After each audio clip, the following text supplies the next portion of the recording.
Hello everybody, my name is Ian Patty Cake. I'm an author, idiot, and loin streamer, and today I wanted to talk to you about the idea of learning moments in literature for learning, I should say fiction specifically for the idea of learning, because something came up this week and also it followed after I'd watched a video that mentioned learning and the different way people consume fiction, and then this feels like it goes on board with a lot of the idea of the banned books list because learning. So I want to know your guys' ideas on some of this stuff. Well, on all of this stuff, really. That's what we do here. We do conversations and getting in trouble, really, let's be honest. But before we get started, number one thing, if you enjoy what I do here on the channel, please remember to like, share, and subscribe for more. Tell your friends if you want to get me in trouble. That's a way to be.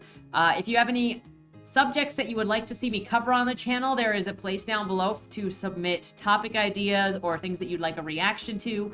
I can't promise what order I will go in or when I will get to them, but I do go into them and look at them and try to give you guys what you want to know more about, or what you're thinking about, or what I can present or represent for you guys through the suggestions. And then number two, if you would like to be featured on the channel, check out the other links in the description below. Number one is through Lamwai, which is the monthly prompt writing contest here on the channel, where I give you a prompt, you write a story, and the first Monday video of the month is everybody just basking in the creativity of the wonderful community here. The second way is if you're an indie author and you've got a book coming out or a book that is out, submit your first chapter and your cover, and they will be read here on the channel to hopefully help people who are stuck in traffic and just looking for something to listen to find the next book that they have to go and buy by getting that tasty morsel of a first chapter. Whet the appetite, my friends. The third thing is if you would like to check out any of my books, they're at any of your favorite places to get books, including the library if you request them there. I hope you enjoy if you check out any of them, but I also promise that I am a little unconventional. And they're kind of vastly different from one another. So you might like some, but not like other ones. Now, earlier this week on Happenstance, I ran into the Book Leo's video about the enemies to lovers trope, the deep dive into enemies to lovers. And I'm gonna show a portion of that here on the channel to give kind of some context to some of the other parts of the discussion that are going to happen here, but it has to do with how people consume content differently. And one of the things that she brings up in her video is that some people read books for the instruction of it and think of things as more instructional, looking more for realism, and it's why they might critique things a little harder than other people that see things as strictly fantasy and they're not looking. Like somebody might think that an assassin holding a blade against your neck is sexy in a book, but that doesn't mean that they want it in real life. Whereas other people will look at a toxic situation in a book and be like, how can you like that? People think that's hot. Now, see, I understand this because I have too much logic when I'm reading in order to enjoy a lot of romance novels, very specifically, and romance or erotica novels. So then I run into stuff like His Name is Augustin, where the main love interest at the first point, where Augustin is a rapist who also raped children and then made excuses for it later as to why he's not that bad a guy. And then the other thing in His Name was Augustin is that the other love interest, and the way that she treated Joel was, I can't get over that. But then also there's the other love interest that knew her since she was in her mother's womb, knew that she would be his future wife, and then raised her alongside her father until she was old enough to marry her, and he was 30 years her senior. So that looks like grooming to me, and I've seen grooming in various novels, and I just can't get over it. I can't see it as romantic. I can't see it as anything but utterly disgusting, degenerate behavior. Sue me. I can't get over Augustin banging Swanee as a corpse with an immaculate cock. I'm sorry, I can't dislogic that. But some people can, and some people really don't see the problem with degenerate or dangerous behaviors in romance novels because there's just different logic to romance novels. Now, I've got exceptionally difficult time with this stuff because I've been reading so many books and so many stories about child sexual abuse, child trafficking, and the manipulation of children. So then seeing this stuff in books and it romanticized bothers me a lot. But I realize that some people don't have that perspective of the difficulty But I realize that some people read books and don't have that level of realism or aren't relating it to realism. And that's where Leo comes in. She didn't speak on any of this. I just want the bit in here about where she's talking about realism versus not realism in reading, because I don't want to misquote her and I want to give you her context as it is. So there's that. To what extent do you need your characters and romances to reflect real life in order to enjoy it? To illustrate, the first time that I suddenly became super aware of the different ways people consume media and romances in media was when I was just reading this online discussion about which trope is superior, the enemies to lovers trope or the best friends to lovers trope, because people usually fall into either one of these. And someone who was a big fan of the best friends to lovers trope said something along the lines of, I don't understand how you could like enemies to lovers. I could never fall in love with someone I hated at first. And all I could think when I read that was, yeah, me neither. But I don't read books to be reminded of real life. I think the point here is that many people who ship enemies to lovers or villains with main characters are very aware that there's a difference between what they like in a work of fiction and what would be a good idea in real life. And I can understand that it can then be quite frustrating when people start critiquing your fictional preferences as if they are a reflection of what you would want to pursue and encourage in real life. Now, with that being said, I then ran into this article during the week. That was 10 contemporary romance book recommendations for straight men. Not long ago, I wrote a piece about why men should read romance novels. It was pretty good. It was pretty good, if I do say so myself, and my points are valid. But I made a huge oversight. I didn't give a list of books that straight men could read to get started. Why straight men? According to RWA in 2017, 18% of romance readers were men and 82% were women. The sexuality breakdown is 86% heterosexual or straight readers, 9% bisexual, pansexual, or bi plus identity, and 2% gay or lesbian. So if 82% of readers are women and 86% are straight, then there's a serious vacancy for straight men. Let's just also be clear, I don't understand what the obsession is with making everything equal or trying to make everybody like the same thing. It's okay to like different things and to have differences in percentages of interests. If guys like heavy sci-fi fantasy so much more than women, not saying that women can't like it, but if the percentage is that much higher, it's fine. It doesn't have to be equal. Everybody doesn't have to have the same preferences and interests, just as these books are written specifically for women. There are different interests. There are different things being delivered for the fantasies of those people. And I have read enough man-hating fiction by women, fiction that turns the man into basically a woman-acting person and just completely turns the man into a simp or a cuck, because that's what some of these things are. Like freaking Rysand? No, I'm sorry. Oh my gosh. So if more straight men read romance novels, you're gonna ask why I'm getting into this, what this has to do with Leo's video or with the learning moment. We'll get there, just wait. If more straight men read romance novels, there would be less confusion about what straight women want. Turns out it's mostly mutual respect, kindness, and communication about emotions. I don't think straight men understand what a big turn-on vulnerability can be for women, and reading romances can show them that. Many dismiss romance because they say that it holds men to unrealistic expectations since the genre is full of billionaires, cowboys, and dukes. It also either makes the men act like women, makes the men act like those in Beautiful Disaster, or where you're not actually in danger because that people forget that that is a controlled relationship where nothing is going to happen that the author doesn't want to happen. That's not how people are more unpredictable in real life. And let's be real. So many of the people, the men in these billionaire cowboys, dukes, mafia lord stories, they're controlling stalkers. I don't think you want that in real life, my friend. While dating someone with no financial worries would be nice, a job resume is not a takeaway here. It's the motivation behind the action. Kindness, respect, and communication are modeled over and over throughout all the subgenres. Let's talk about this really quick. Specifically with Rysand, with Tamlin, and with ACOTAR. So what comes up in the second ACOTAR book? It's that Feyre is not communicating with Tamlin. She does not tell him that she wants to talk about her emotional issues. She does not tell him that she is not painting anymore. She does not communicate, period. And then she holds it against him that he is not reading her mind. Now, switch over to Rysand, who actually has the ability to read her mind. That is why he is a perfect boyfriend for her, because she doesn't want to say what's bothering her. She never wants to say what's bothering her. She wants the men around her to figure it out. And so then you give her a boyfriend who can literally read her mind, and your expectations for romance are still a fantasy. Because men cannot read your mind, just like you cannot read a man's mind.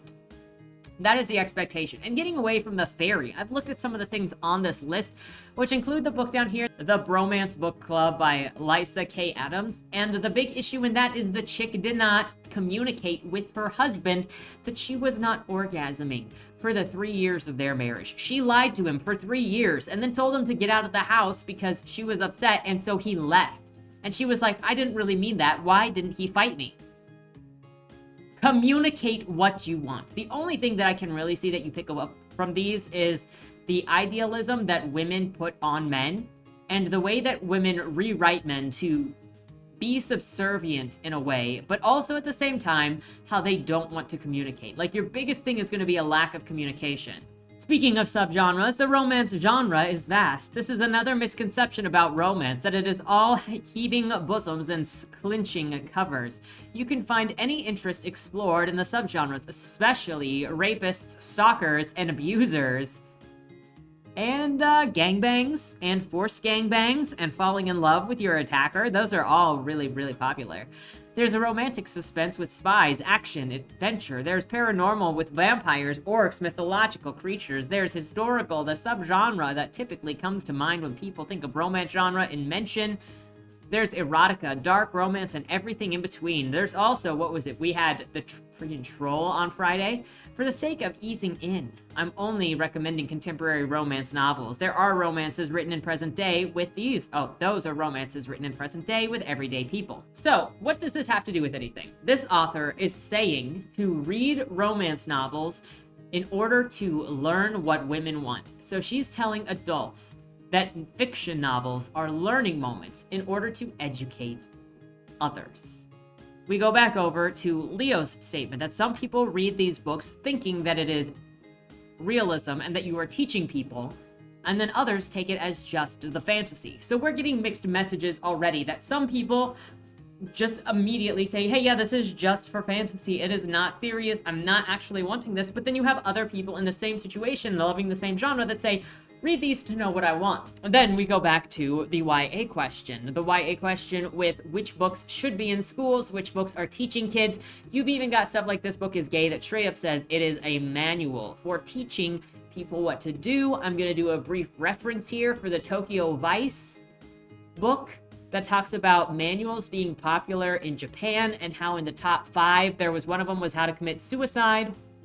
And during his time there, Jake, the author of the book, came into a scene where somebody had used that book to electrocute themselves in their apartment. And I have seen people say that just because a manual, something that claims itself as a manual in the first couple of pages, that it's not teaching children or telling children to do something. Okay, if that is the case, then the manual for committing suicide is not telling people to commit suicide. It's not culpable for anybody that commits suicide. However, the officer in that situation said, you need to write an article on this because this is getting people killed. So are manuals there to encourage people to do things or to show people how to do things, or are they not culpable at all for the instructions that they give? Are books there for education? Are we looking through the books that are in libraries, at schools, or in school classrooms and thinking, oh, this character can't be a racist because it'll show people that it's okay to be racist, so they might adopt those personality traits or that way of being? Or do books not teach people how to do things? What are the expectations here? One of the other things that I saw recently was Moist Critical. I know I'm going all over the place for this. Moist Critical talking about some iDubbbz thing, where iDubbbz had apologized for his shock jock humor and using swear words and vulgarity, like 10 years ago, 7 years ago, for his making videos, because it encouraged others to internalize and sort of start using those words casually to make jokes or as part of who they are, and he encouraged that culture. Now, was he culpable? Are you going to consider that that entertainment influenced the young? If that content influenced the young, why would books that do the same thing not influence the young? So are we going to look at books as strictly fictional, or they teach things? Are we going to consider that there is some level for once you get from a teenager to an adult that you have to strictly look at these books as fiction?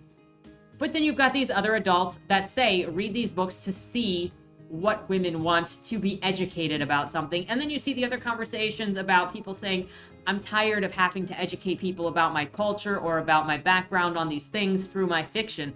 Are books... Now, I'm not saying you can't learn through books, and that's just by proximity of reading them, getting another perspective and all of that. But is that different than saying this is a how-to guide, this is a manual on how to behave? Where is the line on a book being fiction, being fun, being informational, being something that is teaching people? Where is the line for when you should be saying this is informative versus this is entertainment? And should we be directing people, like with this, to say that go and read fiction novels to learn how to behave?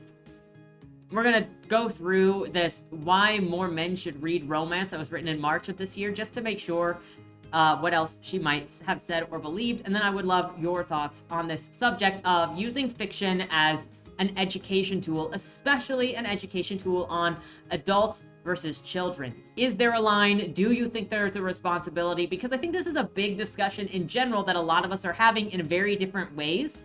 And so we might be able to like mush it together into one space to be able to talk about what is going on and what the expectations are. And maybe this will help us figure out why some people are saying you can't write certain things because it's being seen as an education tool, even when the other writers are not seeing it as an education tool. Does that make sense?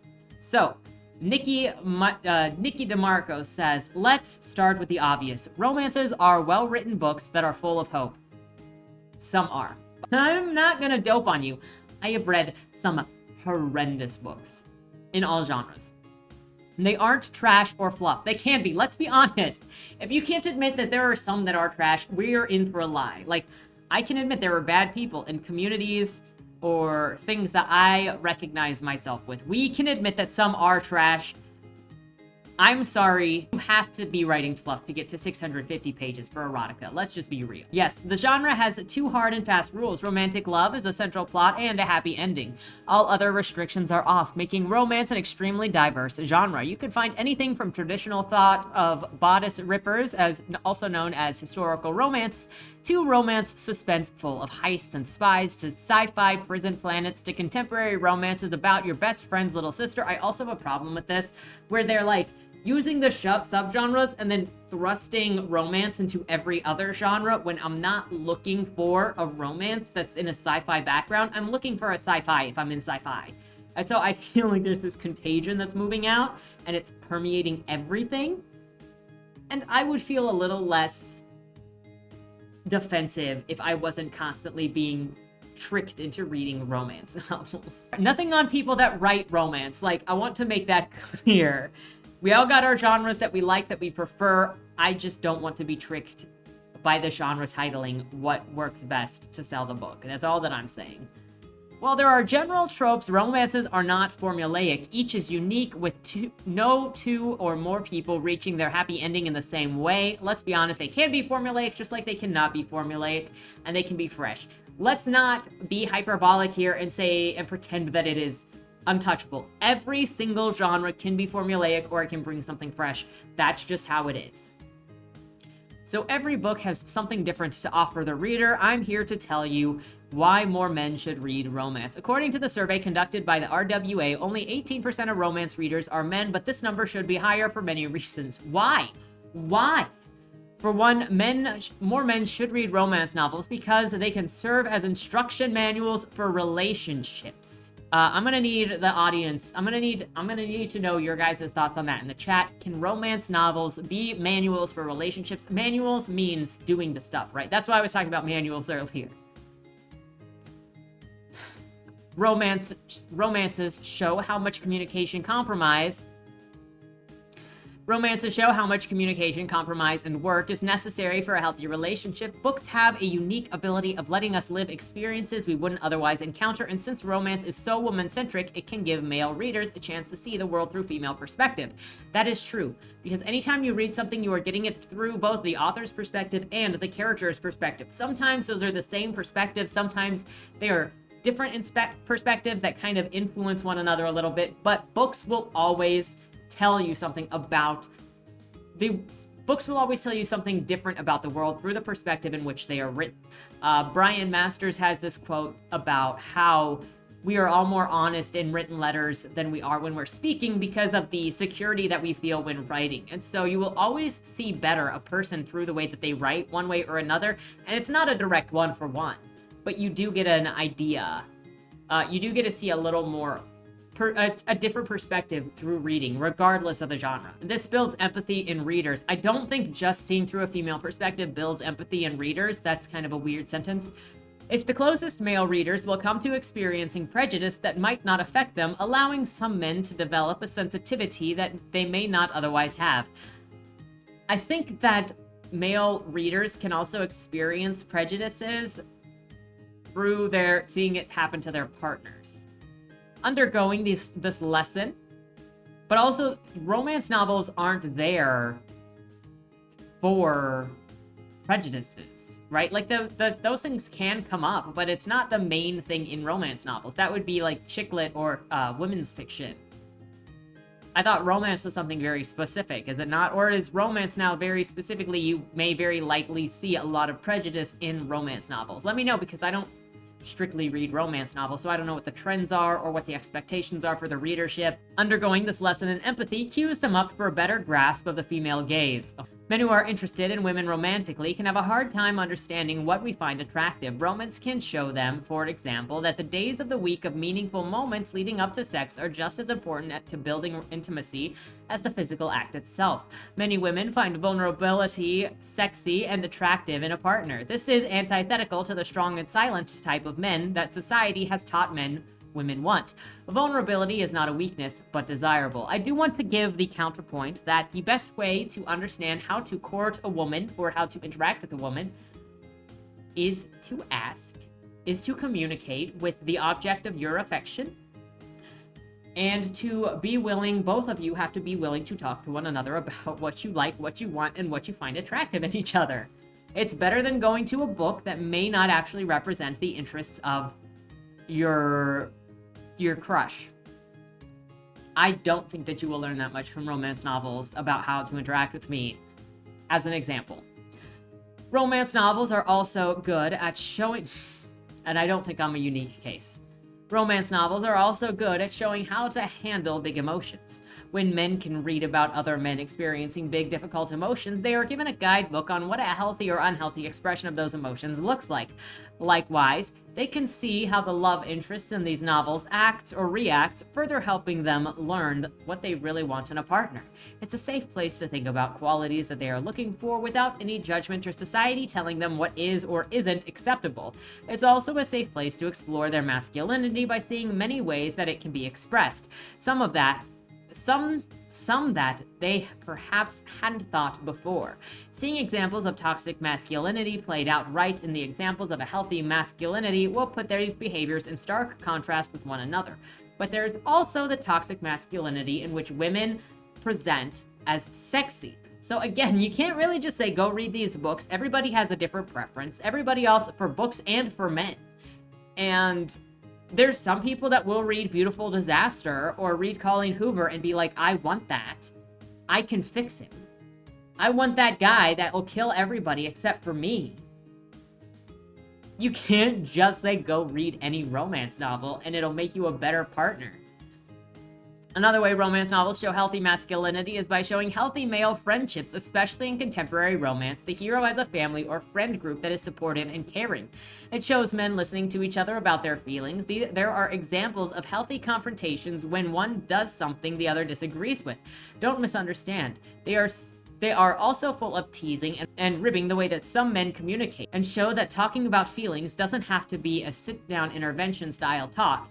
It doesn't have to be exceptionally deep, but the conversation does happen. So one of the other problems with this, like, you can get a perspective, but I think using romance novels like this can also create this misconception where women are looking at women for how male psychology works. And yeah, a lot of women can understand how male psychology works, but a lot of women also rewrite males to be the idealized version of a male. Like, human beings, for real, are sloppy. Characters in a novel are, more often than not, especially romance novels, are curated to be perfect foils for one another. So in a way, it dehumanizes and it objectifies the characters in that book, especially the characters that orbit the main character, because everything in that universe is in order to pamper and please the female character. While you can set up the perfect scenario for all of your needs and all of your emotional problems and what you need in your life the most for that romance novel, you can't expect a male person to divorce themselves from their identity, from their background, from their imperfections, their insecurities, the abuse they might have gone through, to somehow be exactly what you need, as seen in these romance novels. You need, just like the men that you want to date need to get to know you as a person, the woman that wants to date those men also needs to know what he is like and what he needs as a person. It's a mutual, like this says, it's a conversation, it's compassion, it's compromise, and it's understanding that that other person is a person and you're giving back to one another. It's a partnership. And in a lot of conversations that I've seen recently about relationships and why stuff is falling apart, it feels like it keeps being forgotten that what is happening in any of these situations is a mutual trade of both respect and service to show that the other is valued. And so if, say, this man is going to read your favorite romance novel to better get to know you, I know that when I am friends with people or when I want to get to know people better, if they have books, I try to read their books. I've got a couple that I still have to read, but I do try to read people's books because I want to better understand them, their creativity, their perspective, and then talk to them about these things that they care about. Now, if you're in a relationship, a romantic relationship with somebody, then you would kind of trade that, not as a tit for tat, but if they're showing you respect, then you're going to show respect in return. And when you're mutually showing respect, you're going to feel loved. Now, when you stop seeing that and you just go, you need to do this thing for me, you owe me, and then you're keeping tallies, or you're demanding, or you're only going one way and you're not paying attention to your partner and you're not mutually trading, that's usually when things start to fall apart, when people start looking elsewhere because they're not, you guys are not on the same wavelength. You're not talking, you're not respecting, you're not feeling loved and appreciated. And that's what the thing is. Slapping a book in front of your partner's hand and saying, be this man, is not respecting him as an individual. But to read a book together and then discuss the book together and then do something for him is a great bonding activity. Probably. Maybe.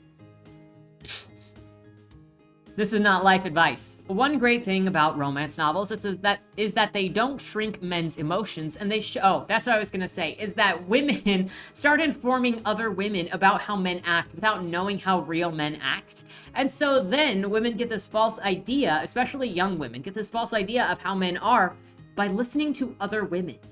And so then I've seen these issues where people don't know the difference between how men act and how women act because they're informed by other women, especially online, how men act instead of interacting with men in real life, you know? Anyway, one great thing about romance novels is that they don't shrink men's emotions, and they show men how to love their partners without shrinking them as well. An important tenet of toxic masculinity is having to be the biggest, brightest thing in the room. In romance novels, if something else is loud and competing for the spotlight usually reserved for the man of the house, that is not a threat. Your partner's success doesn't highlight your shortcomings. Your partner's success is something to be celebrated, something to encourage you to level up to. When the hero/heroine in your life gets a raise, that doesn't mean that you're making too little. It means that your whole household wins because now there's more money. A person who shows that they want to grow right alongside their partner after big wins instead of being jealous of them is someone who can be trusted with physical intimacy. Okay, let's also look at this from another perspective. So you're going, I would like to be praised for this income. Okay. Now, what are you showing the respect? What kind of respect are you showing back to the man? Let's not talk about let's address girl bossing and how in girl bossing fiction it is constant. One of the constant elements of girl boss fiction is that you have to denigrate and humiliate and insult the male characters. In girl boss fiction and in many cases like this, the male has to be humiliated, pushed down, disrespected specifically by the love interest in order to make her look better. And so if you, in these situations where you are making money and you tell him to get over it, if that is his insecurity, where are you for his emotional needs too? Like, it is a two-way street. And in a lot of cases, there is this competitiveness that then is just made worse by insulting the other person instead of understanding where they are coming from and expressing through communication what each other's insecurities are. And the sex and romance novels can be hot. Spicy Book Talk doesn't have over 3 billion views for nothing. There is good sex in these books. I would disagree with that. I have not seen anything good come out of Book Talk, especially not Spicy Book Talk, but I think it possibly feeding sex addiction over here, but everyone should want to learn about how to make their sex lives better. Romance novels are a guide for this as well. Right, so like, does it hurt? Where there's constantly saying, does it hurt? After you've shoved her face in the water and then you fucked her after you tried to drown her. Hey, romance novels are definitely a guide to better sex. It can be an alternative to porn. Bro, at least the one good thing that I can say about this book is gay is that it said porn is not sex education. It is unrealistic. It is doctored. It is made to make things look more attractive than they are. It is not sex education. This is saying a romance novel is an alternative to porn. At least I give it to this article for saying that romance novels are equivalent to porn. Since straight porn is primarily shot through the male gaze or at a man's ideal sexual encounter, it usually doesn't consider a woman's pleasure. But romance novels are told through the female gaze, letting men in on what many cis hetero women find sexy and the ways women like to be touched. They show consent. Generally, it's a lot of cunnilingus, but still, not all women like getting head. Again, you can't.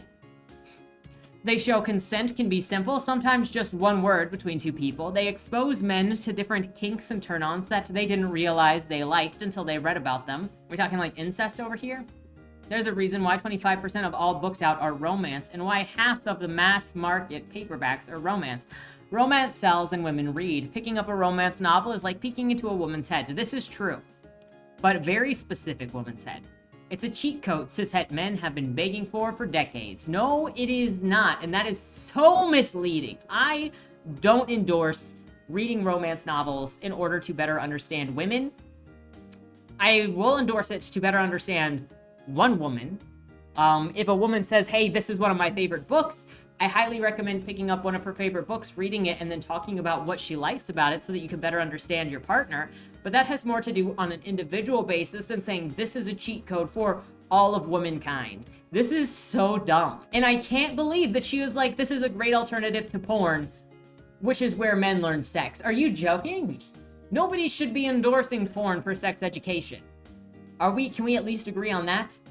So this takes me back to the learning moment question. Is fiction, especially for adults, but we can say for teens as well, because that's what the whole thing about YA book banning is should fiction be written with the consideration, the specific consideration of education? Should it be approached specifically with education? We're not talking about picture books. We're not even talking about middle grade. We're talking about adult fiction and YA fiction, especially because that is where the focus is on. This we need to not put in books because it will teach people the wrong thing. It'll show people the wrong message. And now with this author, Nikki, saying that go to romance to learn how women think. So we've got mixed signals here. On one side, you've got fiction is fiction. I don't want those fantasies. They aren't real. And then you've got this. Where do you stand on the subject of how fiction should be consumed, what the expectation should be with fiction? Because I think you can learn things from fiction. I think you get different perspectives from fiction. And I think that's a byproduct of just reading a story built by another person. I don't think it should be considered, here, read this book. This is an end all be all to learn something. I think there should always be a question of authenticity in anything, even in nonfiction books, because people can lie. There can also be different perspectives or understandings on things, different beliefs of things. And so not all the time is it maliciously incorrect, but they just had different information or they came to a different conclusion because of the information available to them. But that's why you information check and you don't just pick up any and all romance novels as a freaking learning moment. Anyway, that's the video. Let me know what you think down in the comments below. Have a great weekend. And don't die. Was that Wayland Cross in the trunk? Do you know, or is that something that's still being figured out? The person in the trunk was not Wayland Cross. Is he in trouble? We don't know who did it, but as the owner of the car, the longer he's missing, the worse it looks for him. Cross isn't a killer. For the last couple of years, the average number of murders in Baltimore has been over 300, and it's been going up. Mind you, that's only whatever the badges count as official murder, and believe me, there are people that don't count when they die. Wayland? If you're down here, tell me.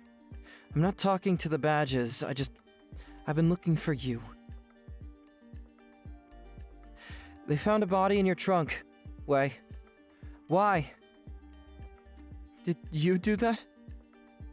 To the left, plain black letters read along the wall. You walked in the corridor. Once that ends, you chose the dark is on the right. My vision goes blurry, flickers black and black and black for longer intervals until I can't see anything at all. I'm not screaming anymore, but my voice echoes back to me. Where the hell am I? You're dead, Josephine. Even smart people do stupid shit sometimes, right?